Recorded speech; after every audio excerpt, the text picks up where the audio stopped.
Mi médico me miró desde el otro lado de ese escritorio pequeño. Ya saben, de esos con el papel que cruje cada vez que te mueves, y me dijo: Ana María, para su edad todo se ve bien. Para su edad. Yo tenía 63 años.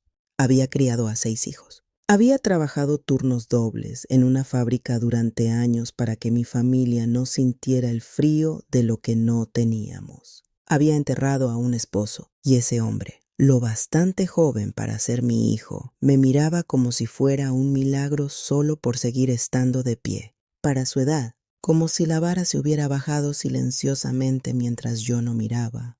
Mi nombre es Ana María. Tengo 81 años y quiero hablarles de algo para lo que nadie me preparó. Ni los médicos, ni mi madre, que en paz descanse, ninguna mujer que yo conociera. Lo que le pasa a tu cuerpo después de los 60. No las cosas generales, las cosas reales. Las cosas que pasan en silencio mientras tú sigues pensando en ti misma de la misma manera de siempre. Tenía 59 cuando noté que mi sueño empezaba a cambiar. Me había acostado a mi hora de siempre. Era invierno. Hacía suficiente frío como para tener una manta extra doblada a los pies de la cama. Esa con los cuadros azules descoloridos que tengo desde hace tanto que no recuerdo de dónde salió. Me dormí sin problemas y entonces me desperté completamente despierta. No eran las 3 de la mañana, eran las 11:15 de la noche. Habría dormido unas 2 horas. Me quedé ahí en la oscuridad, escuchando el zumbido del refrigerador y pensé, bueno, qué extraño, y eventualmente volví a dormirme. Pero siguió pasando. Al principio no todas las noches, luego la mayoría. Luego todas las noches sin falta, despertar a medianoche, quedarme ahí acostada, volver a dormirme como a las 2, despertar de nuevo a las 4. Por la mañana me sentía como si hubiera pasado la noche discutiendo con alguien en lugar de descansar. Se lo mencioné a mi médico en la siguiente visita. Me dijo, eso es normal en mujeres de su edad. Sus patrones de sueño cambian. Le dije, ¿y qué hago al respecto? Me dijo, intente mantener un horario constante para acostarse. Me quedé pensando en ese consejo un momento. Un horario constante para acostarme. Había mantenido un horario constante durante 40 años. Lo que necesitaba era un sueño constante. No es lo mismo, pero le di las gracias, me fui a casa y lo intenté con más ganas. Adelanté mi hora de dormir a las 9. Tomé leche tibia como la que mi madre nos hacía de pequeños. La calentaba en la estufa, no en el microondas. Decía que sabía diferente y tenía razón. Compré una de esas máquinas de ruido blanco de las que mi hijo menor siempre hablaba. Por una semana pareció ayudar. Luego mi cuerpo se ajustó al nuevo horario y empezó a despertarme a las 10:30 en lugar de a medianoche, como si simplemente hubiera movido todo el problema 2 horas antes y dado el asunto por zanjado. A mis nietos les parecía graciosísimo, por cierto, que me fuera a la cama antes de que empezaran sus programas de televisión. Una vez le dije a uno de ellos que cuando llegas a mi edad, el sueño deja de ser algo que te pasa y se convierte en algo que tienes que negociar. Me miró como si hubiera dicho algo en otro idioma. Probé de todo ese primer año. Dejé el café después del mediodía, aunque quiero que entiendan que eso fue un verdadero sacrificio. He tomado café desde los 17 años y pedirme que pare al mediodía es como pedirle a alguien que apague la radio en medio de una canción. Posible técnicamente, pero desagradable. Intenté mantener la habitación más fría, como sugería un artículo que leí. Pasé 2 semanas durmiendo en lo que parecía un refrigerador, despertándome a las 4 de la mañana para volver a taparme con la manta que había pateado. Intenté no mirar el teléfono antes de dormir. Intenté leer. Intenté no leer. Probé una taza de té de hierbas que olía como si alguien hubiera hervido un jardín. Nada lo arregló. El sueño siguió roto. Y mientras tanto, algo más había empezado a pasar. Algo que no conecté con el sueño durante mucho tiempo. Tenía frío constantemente, de formas que no podía explicar. He vivido en la misma casa durante décadas. Conozco cada corriente de aire, cada rincón por donde entra el aire en invierno, pero esto era diferente. Me sentaba en mi cocina en pleno verano con la ventana cerrada y sentía un escalofrío recorrerme que no tenía nada que ver con la temperatura de la habitación. Y otros días, estando afuera, en lo que mi vecino describía como una tarde agradable y templada, sentía el calor como un peso presionándome, mareada, lenta, como si mi cuerpo no pudiera encontrar dónde se suponía que estaba. Volví al médico. Me dijo, la menopausia cambia como las mujeres regulan la temperatura. Su termostato, por así decirlo, se vuelve menos fiable. Entonces, ¿qué hago? Manténgase hidratada. Vístase por capas. Conduje a casa pensando en eso. Vístase por capas. Había criado hijos durante 2 décadas de veranos. Sabía cómo vestirme. Lo que necesitaba era entender por qué mi cuerpo había dejado de saber en qué estación estaba. Pero compré algunas rebecas más ligeras. Puse un termómetro en la cocina. Empecé a llevar una botellita de agua incluso para ir al buzón, lo que al principio me pareció un poco ridículo. Mi padre habría pensado que era la tontería más grande que había visto, pero lo hice. Ahora tengo que decirles algo, porque si no lo digo, pensarán que todo a esta edad es miserable. ¿No lo es? Hay algo genuinamente gracioso en estar de pie en tu propia cocina en julio, usando una rebeca y tomando café caliente, que se supone que no debías tomar después del mediodía, pero aquí estás, mientras tu hija está al otro lado de la ciudad en shorts, quejándose del calor. Me llama para ver cómo estoy. ¿Te mantienes fresca, mamá? Y yo digo, llevo puesto un suéter. Y hay un silencio al teléfono que me dice que ha decidido no decir nada al respecto. Esto es lo que te dan 81 años, el derecho a tener frío en julio sin tener que darle explicaciones a nadie. La tercera cosa pasó tan lentamente que casi no me di cuenta. Mi digestión siempre había sido algo que daba por sentado, como das por sentado cualquier sistema que funciona silenciosamente en segundo plano sin pedir atención. Comía lo que quería. Mi cuerpo lo procesaba. Ese era el trato. Después de los 60, el trato cambió.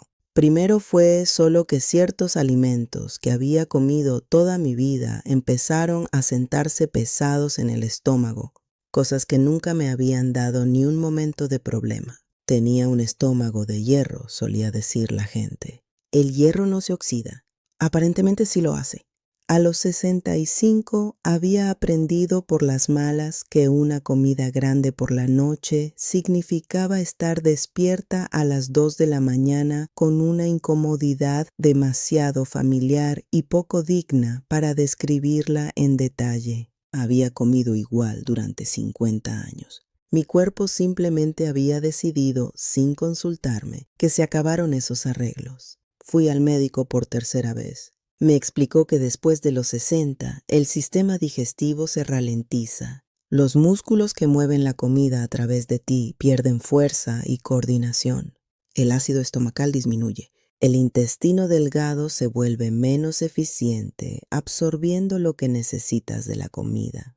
Le dije, ¿entonces qué hago?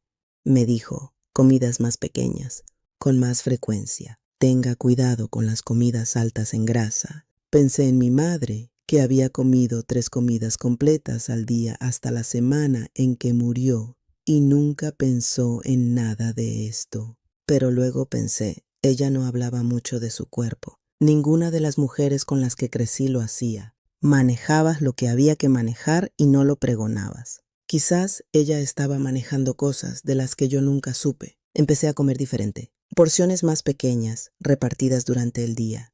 Más de los alimentos que ayudaban. Yogur por la mañana, verduras cocidas en lugar de crudas. Menos de lo que siempre había amado sin consecuencias. Ayudó, no de golpe, pero gradualmente. Lo que nadie me dijo fue que esto también afectaría cómo absorbía las cosas que necesitaba. Vitaminas que había comido toda mi vida de repente no se estaban asimilando como debían. Mi B12 salió baja en un chequeo. Luego mi hierro. Luego mi vitamina D, que el médico me dijo afecta directamente la función muscular y de la cual aparentemente la mayoría de las mujeres mayores de 70 son deficientes sin saberlo. Había estado caminando cansada durante 2 años pensando que era solo la edad. Algo lo era, pero algo era algo que se podía solucionar. Esa palabra, cansada, me lleva a lo que creo que fue lo más aterrador, porque al principio no se sentía aterrador. Solo se sentía como envejecer. Mi equilibrio empezó a cambiar alrededor de los 67. Fue sutil. Estiraba la mano para alcanzar algo en un estante alto y sentía una incertidumbre desconocida en mis pies. Medio segundo de no estar muy segura de dónde estaba el suelo. Me levantaba de una silla demasiado rápido y tenía que quedarme quieta un momento mientras la habitación se asentaba. Empecé a agarrarme del pasamanos en las escaleras, cosa a la que nunca le había dado una segunda pensada. No le dije nada a nadie. Pensé que estaba siendo sensata, prestando más atención, que siempre había sido un poco descuidada y ahora simplemente lo estaba corrigiendo. Luego, una mañana me levanté de la silla para contestar el teléfono. Solo me puse de pie, me di la vuelta, di 2 pasos, y el suelo vino a mi encuentro. No me caí feo. Me agarré del brazo de la silla, bajé más como una diapositiva controlada que una verdadera caída. Nada se rompió, pero me quedé sentada en el suelo un momento antes de levantarme, con el corazón acelerado, y pensé, eso nunca me había pasado antes en la vida. Tenía 68 años. El médico lo explicó de una manera que me hizo sentir el peso específico de lo que estaba cambiando. 3 sistemas trabajan juntos para mantenerte en pie, dijo. Tu oído interno, los sensores en tus músculos y articulaciones que le dicen a tu cerebro dónde está tu cuerpo sin que tengas que mirar. Y tu visión, particularmente tu capacidad para juzgar la profundidad, la distancia y los bordes de las cosas. Después de los 60, los 3 sistemas se debilitan. Y lo que es más, la parte de tu cerebro que procesa las señales de esos sistemas y coordina una respuesta se ralentiza. Así que incluso cuando algo empieza a ir mal, el tiempo de reacción de tu cuerpo es más lento de lo que solía ser. Dijo que las caídas eran la causa número 1 de lesiones graves en los adultos mayores, que una cadera rota a mi edad conllevaba un conjunto de consecuencias genuinamente aterradoras, que el miedo a caerse, una vez que se apodera de ti, en realidad hace que caerse sea más probable, porque te mueves diferente, más tensa, y esa tensión interrumpe el movimiento fluido y natural que te mantenía firme. Le dije, ¿entonces qué hago? Me dijo, tenga cuidado. Lo miré fijamente. Tenga cuidado. Yo había tenido cuidado. Había tenido cuidado toda mi vida. Había tenido cuidado con el dinero, con los niños, con los sentimientos de los demás y con las cosas frágiles. Tener cuidado no era información nueva. Lo que necesitaba era algo que realmente pudiera hacer. Lo encontré eventualmente, pero no gracias a él. Había un centro comunitario no lejos de mí. Había pasado en coche por años sin entrar. Una amiga de Denise mencionó que tenían una clase matutina allí. Equilibrio y movimiento la llamó, algo entre ejercicio y como se llame eso, de pararse en un pie mientras giras la cabeza. Pensé, eso suena a algo que hacen los niños. No lo dije en voz alta, pero me había caído y no quería volver a caerme, así que fui. La primera mañana me sentí enorme al entrar, no de tamaño sino de vergüenza. Había mujeres mayores que yo y más jóvenes que yo, y todas estábamos paradas en un círculo en una sala tipo sótano de iglesia, siguiendo a una instructora que se movía lo suficientemente lento como para que yo pudiera seguirla. Me quedé, no todas las semanas al principio, luego la mayoría. Luego dejé de pensar en si iba a ir. Lo que hizo por mi equilibrio no lo puedo explicar del todo. pero el momento específico en que lo noté estaba caminando hacia el buzón y el suelo estaba desigual, una de esas secciones de acera levantadas por las heladas que ha estado desigual por años y que siempre había rodeado con cuidado. Sin pensarlo, caminé directamente sobre ella. Me detuve al otro lado y miré hacia atrás. No lo había pensado. Mis pies habían hecho el ajuste antes de que mi cerebro terminara de notar que había algo a lo que ajustarse. Eso fue 1 año y medio después de empezar a ir a esa clase. Pero lo que estaba debajo de todo esto, lo que explicaba el cansancio, la lenta recuperación, la forma en que las escaleras habían empezado a costarme algo, era el músculo. Esto es lo que nadie me había explicado y lo que, cuando finalmente lo entendí, dio sentido a los últimos 15 años de cosas que había notado y atribuido simplemente a envejecer. Después de los 60, el cuerpo empieza a perder músculo de una manera que no es casual. Los científicos lo llaman algo que no puedo pronunciar correctamente ni en un buen día, pero lo que significa, en términos simples, es esto. Tu cuerpo deja de reconstruir el músculo como solía hacerlo. Las fibras que te permiten levantarte rápido, agarrarte, llevar algo por las escaleras, esas son las primeras en irse y se van más rápido que el resto. La asistente de mi médico, una mujer más joven que de alguna manera siempre me hacía sentir que realmente había considerado lo que iba a decir antes de decirlo, me lo explicó en un chequeo cuando tenía 74. Me dijo que el cuerpo después de los 70 necesita significativamente más proteína que nunca, porque algo llamado resistencia anabólica significa que necesitas darle mucho más para obtener el mismo resultado. Dijo que la mayoría de las mujeres mayores comen mucha menos proteína de la que necesitan. Dijo que esta pérdida de músculo estaba conectada directamente con las caídas, con la fatiga, con la sensación de disminución que tantas mujeres de la edad de sus pacientes describían, pero nunca podían nombrar del todo. ¿Cómo es su dieta?, me preguntó. Lo pensé honestamente.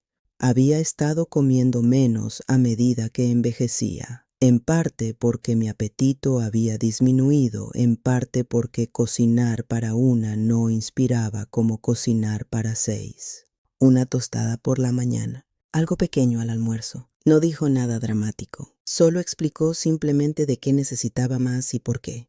Empecé a prestar atención a la proteína de la misma manera que antes prestaba atención al presupuesto del supermercado, seriamente, específicamente, sin dejarme ser vaga al respecto.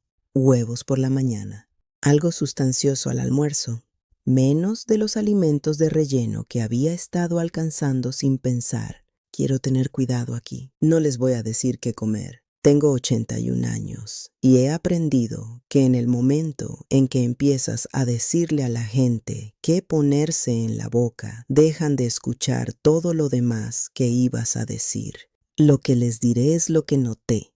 El cansancio no desapareció, pero cambió. Pasó de ser un techo bajo y constante bajo el que vivía a ser algo que venía después de un esfuerzo real. La forma en que se supone que debe funcionar el cansancio. Tenía energía por la mañana que no había tenido en años. No una energía dramática, solo del tipo ordinario. Suficiente para hacer lo que me proponía antes de necesitar sentarme. Tengo 81 años ahora y entiendo cosas sobre este cuerpo que no entendía a los 60. No porque alguien me las explicara todas de golpe. No lo hicieron. Las reuní como reúnes cualquier cosa con el tiempo, lentamente, desde muchas direcciones diferentes, a menudo entendiendo qué significaba una pieza solo después de haberla tenido por un tiempo. El sueño cambiará. El tuyo ya cambió o lo hará. No porque algo esté mal, sino porque el cerebro que ha estado ejecutando ese sistema particular durante 60 o 70 años lo está ejecutando diferente ahora. Pelear contra ello, descubrí, solo empeoraba las cosas. Aprender a dejar de disculparme por irme a la cama cuando estaba cansada, por despertarme cuando me despertaba, por dejar que la noche fuera lo que era en lugar de lo que yo pensaba que debería ser. Eso fue su propio tipo de alivio. Lo de la temperatura. Estarás en una habitación y sentirás frío mientras todos a tu alrededor están cómodos y te preguntarás si lo estás imaginando. No lo estás. El sistema que regulaba la relación de tu cuerpo con el calor y el frío ha cambiado genuinamente. Ahora tengo un termómetro en la cocina. Confío más en él que en lo que mi cuerpo reporta. La digestión, el equilibrio, el músculo. Nada de esto es un fracaso. Eso es lo que quiero decir y quiero decirlo claramente porque pasé mucho tiempo recibiendo esta información y escuchándola como evidencia de que algo había salido mal conmigo. Nada salió mal. El cuerpo que me llevó a través de 81 años de vida sigue trabajando, sigue ajustándose, sigue haciendo lo que puede con lo que tiene. Lo que cambió para mí fue cuando dejé de tratar los cambios como problemas a resolver y empecé a tratarlos como condiciones a entender. Mi padre solía decir cuando algo no funcionaba como él esperaba, está bien. ¿Qué tengo realmente enfrente? No lo que él quería que estuviera ahí, no lo que había estado ahí antes. Lo que estaba realmente ahí, ahora mismo, con lo que tenía que trabajar. Generalmente hablaba de un motor de coche o de una sección de cerca que no cooperaba, pero me encuentro diciéndolo sobre mi cuerpo ahora, a los 81 años. Está bien. ¿Qué tengo realmente enfrente? Y mayormente lo que tengo enfrente es una vida de la que todavía me alegro de estar viviendo. Las estaciones siguen moviéndose. El olor del café por la mañana al que me he negado a rendirme por completo y no estoy segura de que ningún médico pueda obligarme. Pequeñas cosas, Kayla sentada en mi mesa de cocina, haciendo sus deberes en un silencio cómodo, la calidad particular de la luz de la tarde en otoño cuando entra por la ventana en ese ángulo que solo pasa por unas 2 semanas al año. He visto muchos amaneceres en 81 años. Más de los que conté. Espero ver unos cuantos más. El cuerpo cambia. Las mujeres con las que crecí, mi madre, sus hermanas, las mujeres de la iglesia, pasaron por estos cambios sin nombres para ellos, sin que nadie les explicara qué estaba pasando o por qué. Simplemente seguían adelante. Solía pensar que eso era fortaleza. Ahora pienso que también fue una soledad innecesaria. No había razón para que tuvieran que navegar todo eso sin entender. Tú tampoco tienes por qué hacerlo. Si han estado aquí sentados conmigo a través de todo esto, gracias. Lo digo en la forma en que lo dices, cuando alguien realmente te ha dado su tiempo, que es lo que no puedes reemplazar y no puedes recuperar. Si quieren seguir sentados aquí a veces, estaré por aquí. Siempre hay algo más de qué hablar y descubro que me gusta la compañía más de lo que solía admitir. Cuídense, sea lo que sea que eso signifique para ustedes.